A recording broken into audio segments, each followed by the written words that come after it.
हमें यह बताते हुए अत्यंत हर्ष हो रहा है कि हम आपको एक स्वस्थ और फिट जीवन शैली की ओर प्रेरित करें। हमारे जिम में अत्याधुनिक उपकरणों के साथ साथ अनुभवी प्रशिक्षक उपलब्ध हैं, जो आपकी फिटनेस यात्रा को सही दिशा में मार्गदर्शन करेंगे।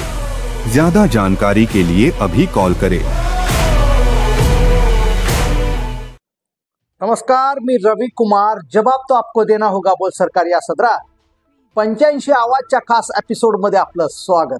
कसे आहात आपण? मजेत ना? मजेत राहा, हिट राहा, फिट राहा आणि हो, आरोग्याची काळजी घ्या। चला तर मग विषयाकडे वळूया। आजचा विषय आहे 2 डिसेंबरला सरकारचा शपथविधी होणार का? सरकार स्थापन करण्यासाठी अडचण काय? एवढा विलंब कशासाठी? देवेंद्र फडणवीस होणार आहेत मुख्यमंत्री, मग अडचण कशासाठी? मग अडचण कसली? यावेळी मुख्यमंत्री पदावर देवेंद्र फडणवीस यांचा हक्कच आहे का? भाजप कार्यकर्त्यांचं स्वप्न आहे का देवाभाऊ मुख्यमंत्री झाले पाहिजे? का त्यांचं स्वप्न राहील? अमित शहांनी शिंदेंचा रुसवा फुगवा काढला का? काढला तर कसा काढला? या निवडणुकीत ओबीसींचं ध्रुवीकरण कोणी घडवून आणलं? मराठ्यांची अर्धी मतं मिळण्यात फडणवीस यांना यश आलं का? ब्राह्मण मुख्यमंत्री झाला तर मराठ्यांमधून काही प्रतिक्रिया येतील का? मनोज जरांगेंची किंवा मराठ्यांची या होणाऱ्या सरकारला भीती वाटू लागली का? या सर्व प्रश्नांबाबत ज्येष्ठ पत्रकार निखिल वागळे काय म्हणतात तुम्ही ऐका। शिक्कामोर्तब झाल्यावर शपथविधीची तारीख ठरेल। कदाचित शपथविधीची तारीख आधीच ठरली असावी, कारण 2 डिसेंबरला शपथविधी होणार असं वारंवार वेगवेगळ्या बातम्यातून सांगितलं जात आहे। भाजपचे नेतेही 30 तारीख सांगतायत। म्हणजे 2 डिसेंबरला काय मुहूर्त आहे की काय मला माहीत नाही, पण कदाचित शपथविधी 2 डिसेंबरला होऊ शकतो आणि तोपर्यंत मागच्या इफेक्टने सगळ्या घटना पार पाडू शकतात। पण अडचण काय येते? मुख्य मुद्दा असा आहे की अडचण काय येते? देवेंद्र फडणवीस हे यावेळचे मुख्यमंत्री असणार असं भाजपवाले ठामपणे सांगतायत।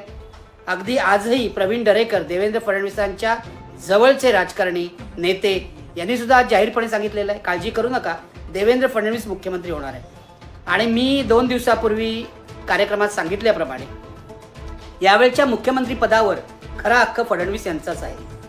ज्या पद्धतीने त्यांनी निवडणूक हाताळली, अभूतपूर्व असं यश मिळवलं, त्यामुळे तेच मुख्यमंत्री ठरणं योग्य होईल आणि भाजप कार्यकर्त्यांनाही त्यामुळे आनंद वाटेल। याचं कारण पुन्हा एकदा आपल्या देवाभाऊला मुख्यमंत्र्यांच्या खुर्चीवर पाहणं हे भाजप कार्यकर्त्यांचं स्वप्न आहे आणि देवेंद्र फडणवीस यांचं सुद्धा स्वप्न आहे की आपण पुन्हा त्या मुख्यमंत्री पदाच्या खुर्चीवर बसू। 2019ला शिंदे मुख्यमंत्री झाले, त्यावेळेलाही त्यांची ही खुर्ची जरा थोडी निसटली होती आणि उपमुख्यमंत्रीपद त्यांच्या गळ्यात पडलं होतं। ते त्यांनी नाईलाजाने स्वीकारलं होतं। परंतु यावेळेला अडचण काय असायचं कारण नव्हतं। पहिल्या दिवशीच अमित शहा त्यांना सांगू शकत होते तुम्ही मुख्यमंत्री होणार। एकनाथ शिंदे जे 3 दिवसानंतर बोलले, त्यांना जर अमित शहानी सांगितलं असतं तर त्यांनी पहिल्या दिवशीच ही भूमिका मांडली असती। पण अमित शहानी सुद्धा एकनाथ शिंदेला पुरेसा वेळ दिला, त्यांना त्यांची सगळी जी काय नाटकं शोबाजी होती ती करायला दिली आणि मग त्यांच्याकडून निवेदन करून घेतलं। हे लक्षात घ्या, एकनाथ शिंदेंपुढेही काही इलाज नव्हता। मग आता कसली अडचण राहिली? म्हणजे आश्चर्य याविषयी व्यक्त होत आहे की आता का थांबलेत अमित शहा? आता ताबडतोबीने निर्णय का घेत नाहीयेत किंवा निर्णय जाहीर करून भाजपच्या कार्यकर्त्यांना सेलिब्रेशनची संधी का देत नाहीत? कारण एक सेलिब्रेशन त्यांचं हुकलं अजून आपल्याला उत्तर नाही मिळालं। विजयानंतर ताबडतोबीने जे एक सेलिब्रेशन महाराष्ट्रात व्हायला पाहिजे होतं ते झालं नाही। आता निदान फडणवीसांची मुख्यमंत्रीपदी नेमणूक झाली, म्हणजे होईल असं वाटतंय, झाली तर हे सेलिब्रेशन करता येईल। दृष्ट्या भाजपला महागात तर पडणार नाही। म्हणजे काय तर यावेळेला ओबीसींचं पूर्णपणे ध्रुवीकरण महायुतीच्या बाजूने झालं आहे। ते करण्यामध्ये देवेंद्र फडणवीस आणि त्यांचे केंद्रीय नेते यशस्वी ठरले। त्यांनी 300हून अधिक बैठका ओबीसी संघटनांच्या घेतल्या, बौद्धेतर दलितांच्या सुद्धा बैठका घेतल्या। मराठ्यांमधली लोकसभेच्या निवडणुकीच्या वेळेला बहुसंख्य मतं ही महाविकास आघाडीला मिळाली होती। त्यातली काही मतं, निदान अर्धी मतं तरी आपल्या बाजूला वळवण्यात यश आलं महायुतीला आणि फडणवीसांना आणि त्यांच्या सहकाऱ्यांना. त्यासाठी विशेष प्रयत्न करण्यात आले. पण आता जर ब्राह्मण असलेल्या फडणवीस यांना मुख्यमंत्री केलं तर पुन्हा मराठ्यामधून रिॲक्शन येणार नाही ना, प्रतिक्रिया येणार नाही ना, की आपण एखाद्या मराठा राजकारण्याला मुख्यमंत्री करायला हवं.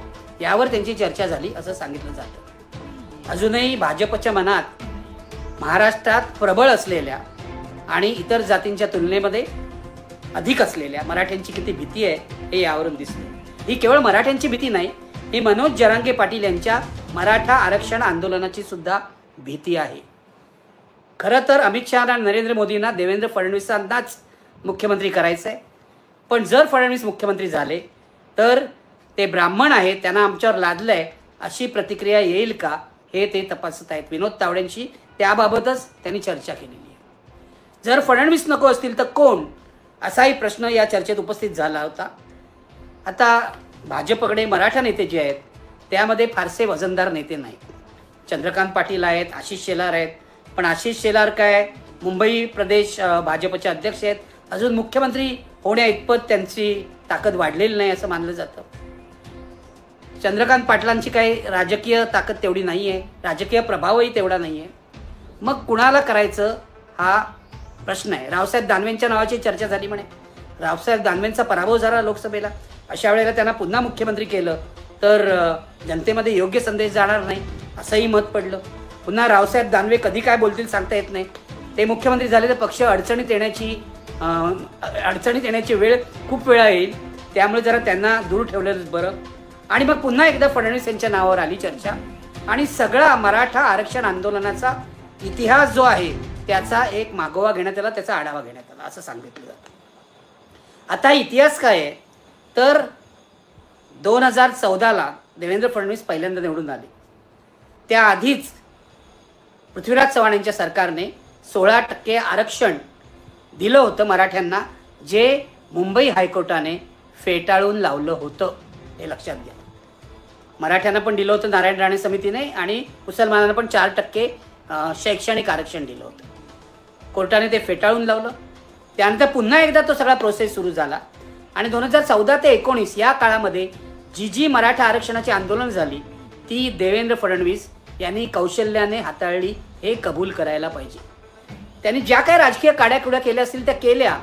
मराठा आंदोलनाचे नेते होते त्यांना आपल्या मुठीत त्यांनी ठेवलं हे तर सत्यच आहे.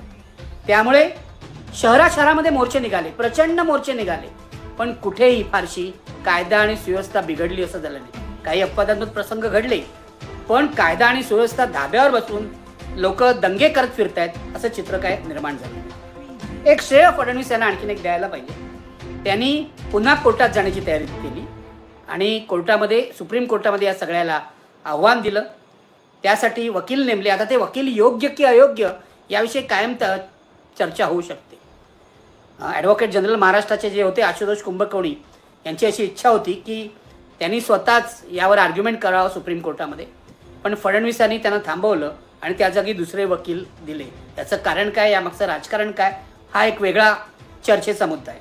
पण प्रयत्न 2019 पर्यंत फडणवीसांनी केला मराठ्यांना आरक्षण पुन्हा मिळावं म्हणून. 2019ला उद्धव ठाकरेंनी युती तोडल्यामुळे फडणवीस पुन्हा मुख्यमंत्री होऊ शकले नाहीत.